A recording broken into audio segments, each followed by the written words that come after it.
নমস্কাৰ মই মজিদাৰ আপোনালোকে চাবলৈ আৰম্ভ কৰিছে Assamese online help YouTube channel. বন্ধুসকল প্ৰতিদিনৰ দৰে আজিও কেইবাটাও গুৰুত্বপূৰ্ণ খবৰ লৈ আহিছোঁ আপোনালোকৰ মাজলৈ। খুব এটা গুৰুত্বপূৰ্ণ ভিডিঅ' আপোনালোকে ভিডিঅ'টো শেষলৈ চাই থাকিব। আৰু বন্ধুসকল যদি এতিয়ালৈকে এই ভিডিঅ'ত লাইক কৰা নাই তেন্তে প্লিজ এটা লাইক কৰি দিয়ক। আৰু এনেকুৱা ধৰণৰ নতুন নতুন ভিডিঅ' পাবলৈ চেনেলটো ছাবস্ক্ৰাইব কৰি কাষত থকা বেল আইকনটো প্ৰেছ কৰি ৰাখক, যাতে যেতিয়াই মই যিবোৰ ভিডিঅ' আপলোড কৰোঁ তাৰ নটিফিকেশ্যন সকলোতকৈ আগতে আপোনাৰ মোবাইলত যায়। বন্ধুসকল প্ৰথম খবৰটি হৈছে দেশত সম্পূৰ্ণ লকডাউনৰ প্ৰয়োজন আছে নেকি? এই সন্দৰ্ভত চৰকাৰে কি কয় চাওঁ আহক। কৰোনা ভাইৰাছৰ দ্বিতীয় ঢৌৱে ভাৰতত ধ্বংসলীলা আৰম্ভ কৰিছে। যোৱা কেইবাদিনৰ ধৰি ৩.৫ লাখৰো অধিক নতুন কৰোনা ৰোগীৰ খবৰ পোৱা গৈছে। আকৌ এবাৰ দেশজুৰি লকডাউন দিয়াৰ কথা বিভিন্ন মহলত আলোচনা হৈ আছে। ইফালে চৰকাৰে কয় যে লকডাউনৰ দৰে পদক্ষেপৰ বিষয়ে সদায় আলোচনা হৈ আহিছে। কৰোনা ভাইৰাছ প্ৰতিৰোধৰ বাবে লকডাউন সন্দৰ্ভত এক প্ৰশ্নৰ উত্তৰ দি নীতি আয়োগৰ সদস্য ভিকে পলে বুধবাৰে কয় যে প্ৰয়োজন হ'লে সেই বিকল্পবোৰ আলোচনা কৰা হ'ব। 29 এপ্ৰিলত ৰাজ্যসমূহক এক বিতং নিৰ্দেশনা দিয়া হৈছে, য'ত নিশাৰ কাৰফিউৰ পৰা আৰম্ভ কৰি কৰোনা ভাইৰাছৰ শৃংখলা ভংগ কৰালৈকে নিষেধাজ্ঞাৰ বিষয়ে বিতংভাৱে উল্লেখ কৰা হৈছে। বন্ধুসকল তাৰপিছৰ খবৰটি হৈছে ৰাজ্যত পুনৰ ভূমিকম্পৰ জোকাৰণি, অভিকেন্দ্ৰ শোণিতপুৰ জিলা। ৰাজ্যত পুনৰ অনুভূত হৈছে ভূমিকম্পৰ জোকাৰণি। বুধবাৰে সন্ধিয়া 7:22 অনুভূত হয় ভূমিকম্পৰ জোকাৰণি। ভূমিকম্পৰ অভিকেন্দ্ৰ আছিল শোণিতপুৰ জিলা।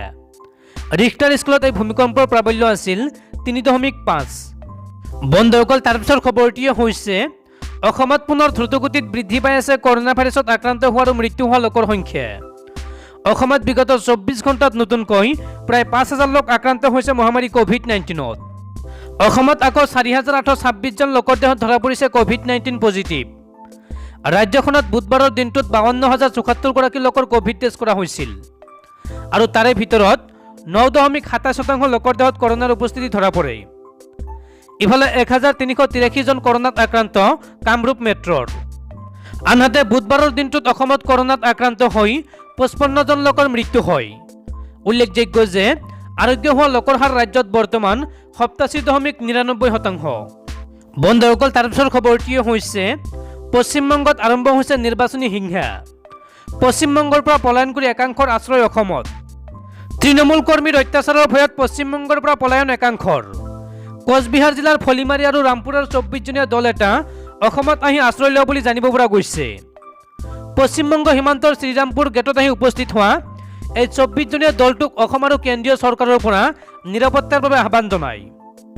দলটো শ্ৰীৰামপুৰত উপস্থিত হোৱাৰ পাছত RSS আৰু বিজেপি দলৰ স্থানীয় নেতাসকল তেওঁলোকৰ অৱস্থাৰ বুজ লৈ আৰক্ষী প্ৰশাসনক অৱগত কৰে। উল্লেখযোগ্য যে নিৰ্বাচনৰ ফলাফল ঘোষণা হোৱাৰ পিছত পশ্চিমবংগত বিভিন্ন হিংসাত্মক ঘটনা সংঘটিত হয়। বহু লোকৰ ইতিমধ্যে হিংসাত মৃত্যু হৈছে। বন্ধুসকল তাৰপিছৰ খবৰটি হৈছে সংখ্যালঘু অধ্যুষিত এলেকাত বিজেপিয়ে ভোট নোপোৱাৰ বাবেই বিজেপিয়ে ভংগ কৰিলে সংখ্যালঘু মৰ্চা। ৰাজ্যিক বিজেপিৰ সভাপতি ৰঞ্জিত দাসৰ মতে সংখ্যালঘু অধ্যুষিত অঞ্চলত বিজেপিয়ে অতিকৈ নিম্ন স্তৰৰ প্ৰদৰ্শন কৰিলে। অৰ্থাৎ সংখ্যালঘু অধ্যুষিত এলেকাত ধৰ্মীয় সংখ্যালঘুৰ ভোট প্ৰায় লাভ নকৰিলে বিজেপিয়ে। বিজেপিৰ ৰাজ্যিক সাধাৰণ সম্পাদক ডাক্তৰ ৰাজদীপ ৰায়ৰ স্বাক্ষৰ সম্বলিত এক জাননীযোগে ৰঞ্জিত দাসে কয় যে সংখ্যালঘু অধ্যুষিত অঞ্চলসমূহত থকা দলৰ 20জনীয়া বুথ সমিতিতকৈও কম ভোট লাভ কৰা প্ৰত্যক্ষ হৈছে। অৰ্থাৎ বুথ কমিটিৰ সদস্যই ভোট নিদিলে বিজেপিক। সেয়েহে ৰাজ্যিক সভাপতি ৰঞ্জিত দাসে তাৎক্ষণিকভাৱে বিজেপি অসম প্ৰদেশৰ সংখ্যালঘু মৰ্চাৰ ৰাজ্যিক সমিতি, জিলা সমিতি আৰু মণ্ডল সমিতিসমূহ ভংগ কৰাৰ নিৰ্দেশ দিছে। পৰৱৰ্তী নিৰ্দেশ নোহোৱালৈকে কোনো ধৰণৰ সংখ্যালঘু মৰ্চা গঠন কৰিব নোৱাৰিব বা তেওঁলোকে দলৰ হৈ কাম কৰিব নোৱাৰিব। ৰঞ্জিত দাসৰ এই নিৰ্দেশনাত অন্য এক কথা স্পষ্ট হৈ পৰিছে যে বিজেপিৰ প্ৰতি সঁচাকৈ সংখ্যালঘু লোকৰ অনীহা হৈছে বা তেওঁলোকে বিজেপিক আঁকোৱালি ল'ব বিচৰা নাই। বন্ধুসকল তাৰপিছৰ খবৰটি হৈছে হিমন্ত বিশ্ব শৰ্মাক মুখ্যমন্ত্ৰী হিচাপে বিচাৰিলে অগপৰ বিধায়িকা ৰেণুপমা ৰাজখোৱাই। দক্ষ তথা প্ৰতাপী মন্ত্ৰী হিচাপে সুদীৰ্ঘকাল কাম কৰি অহা ডক্টৰ হিমন্ত বিশ্ব শৰ্মাক মুখ্যমন্ত্ৰী হিচাপে বিচাৰিলে টিয়ক সমষ্টিৰ বিধায়িকা ৰেণুপমা ৰাজখোৱাই। অগপৰ সভাপতি অতুল বৰালৈ প্ৰেৰণ কৰা এক পত্ৰৰ জৰিয়তে এই দাবী জনালে ৰাজখোৱাই। ৰাজখোৱাই পত্ৰত লিখি কয় যে যোৱা 5 বছৰীয়া মিত্ৰজোঁটৰ চৰকাৰখনত ৰাজ্যখনৰ উন্নয়নৰ স্বাৰ্থত অধিক কৰ্মদক্ষ, বিচক্ষণ আৰু ৰাজনৈতিক পৰিপক্কতাৰ পৰিচয় দি চৰকাৰৰ সহযোগী দলৰ নেতাকৰ্মীক সন্মান জনাই ৰাজ্যবাসীৰ মন জয় কৰি পুনৰবাৰ ৰাজ্যত চৰকাৰ গঠনৰ বাবে আগবঢ়া মিত্ৰজোঁটে নেডাৰ সাহেবক ডক্টৰ হিমন্ত বিশ্ব শৰ্মাক নতুন চৰকাৰক মুখ্যমন্ত্ৰীৰ দায়িত্ব দিব লাগে। ইয়াৰ উপৰি উক্ত পত্ৰখনত এখন কৰ্মদক্ষ মন্ত্ৰীসভা গঠনত অগপ দলৰ নিৰ্বাচিত বিধায়কসকলে এক সক্ৰিয় ভূমিকা গ্ৰহণ কৰিব লাগে বুলিও ৰাজখোৱাই উল্লেখ কৰে।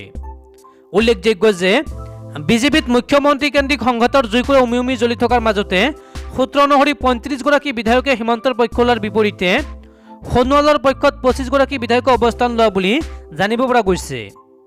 মন্ত্ৰী হিমন্ত বিশ্ব শৰ্মা বাসগৃহত তেওঁক সমৰ্থন জনোৱা বহু বিধায়কে ভিৰ কৰি বিভিন্ন আলোচনাত মিলিত হৈছে।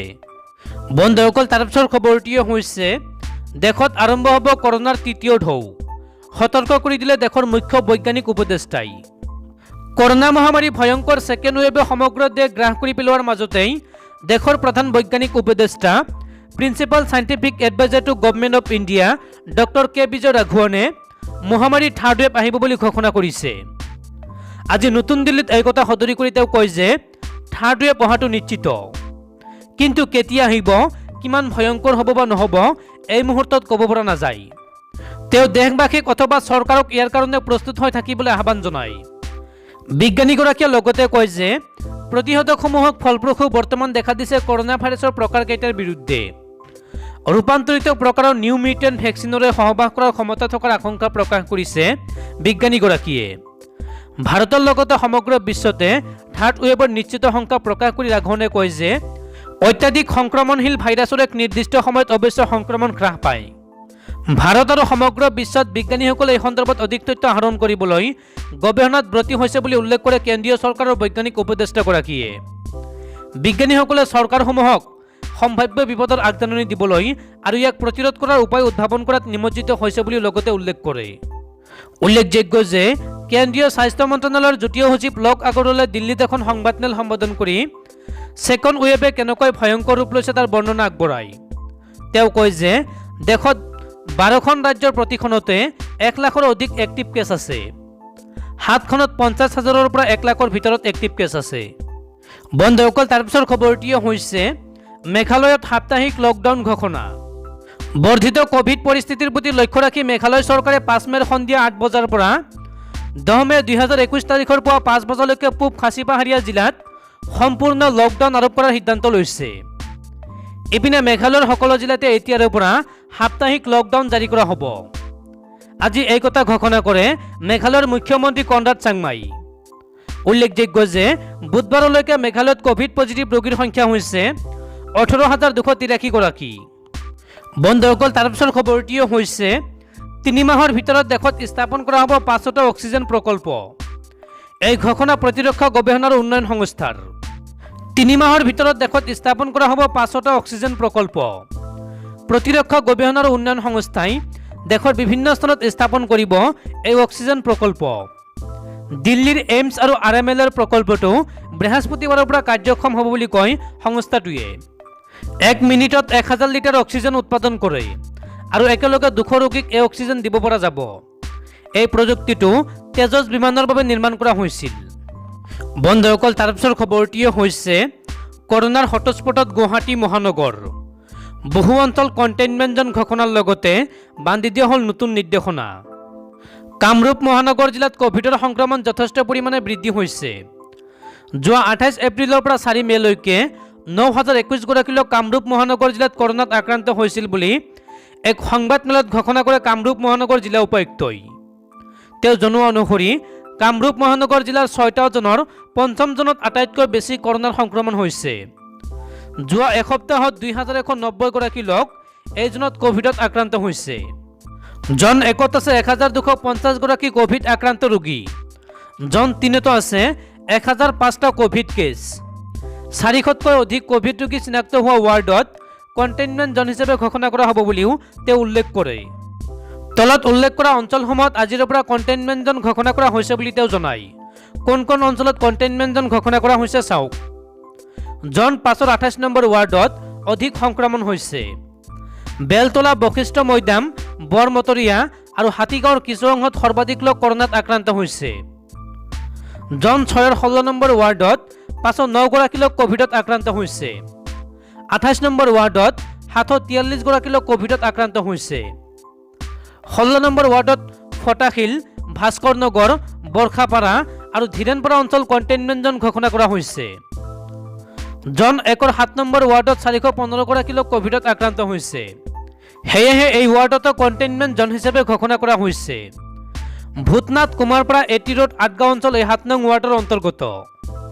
28 নং ৱাৰ্ডৰ বৰসজাই, বশিষ্ঠ, ময়দান, বৰমতৰীয়া, হাতীগাঁও অঞ্চলৰ উত্তৰ অংশ অৰ্থাৎ অজন্তা পথৰ পৰা হাতীগাঁও চাৰিআলি হৈ বশিষ্ঠ পথ জংচন ৰোডত কণ্টেইনমেণ্ট জোন হিচাপে ঘোষণা কৰা হ'ব। পশ্চিম অংশত বশিষ্ঠ ৰোডৰ পৰা চন্দননগৰ পথলৈকে কণ্টেইনমেণ্ট জোন। পূব অংশত ৰুক্মিণী বাহিনী নদীৰ পৰা NH 37 ব্ৰিজলৈকে কণ্টেইনমেণ্ট জোন ঘোষণা। 6 নং ৱাৰ্ডৰ উত্তৰ অংশত AK দেৱ ৰোডৰ পৰা ফটাশিল আমবাৰী চাৰিআলিলৈকে আৰু মৰা ফৰলৰ পৰা লখৰা ৰোডলৈকে কণ্টেইনমেণ্ট জোন ঘোষণা কৰা হ'ব। দক্ষিণে নেতাজী পথৰ পৰা ফটাশিল ব্ৰিজলৈকে আৰু ভৰলৰ পৰা জিয়াছ কলনী ৰোডলৈকে কণ্টেইনমেণ্ট জোন। পশ্চিম অংশত ভৰলু নদীৰ পৰা সনাৰাম খেলপথাৰলৈকে কণ্টেইনমেণ্ট জোন। এপিনে এই কণ্টেইনমেণ্ট জোনৰ বাবে কেতবোৰ নতুন নিৰ্দেশনাৰ কথা উল্লেখ কৰে জিলা উপায়ুক্তগৰাকীয়ে। এই কণ্টেইনমেণ্ট জোনসমূহৰ বাবে কি নতুন নিৰ্দেশনা ঘোষণা কৰিছে জিলা উপায়ুক্তই চাওঁ আহক।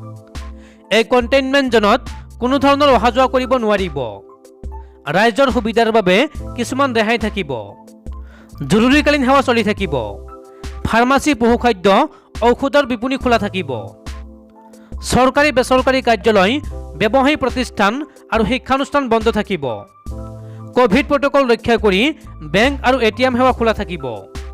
গেলামালৰ দোকান, গাখীৰ আৰু ফল মূলৰ বিপণী পুৱা 8 বজাৰ পৰা দুপৰীয়া 12 বজালৈকে খুলিব পাৰিব। গ্ৰাহক আৰু বিক্ৰেতাই মানি চলিব লাগিব সামাজিক দূৰত্ব। বিক্ৰেতাই হেণ্ড গ্লোভছ ব্যৱহাৰ কৰিব লাগিব। এটা সময়ত দোকানৰ বাহিৰে ভিতৰে 5 জনতকৈ অধিক লোক গোট খোৱাৰ অনুমতি নাই।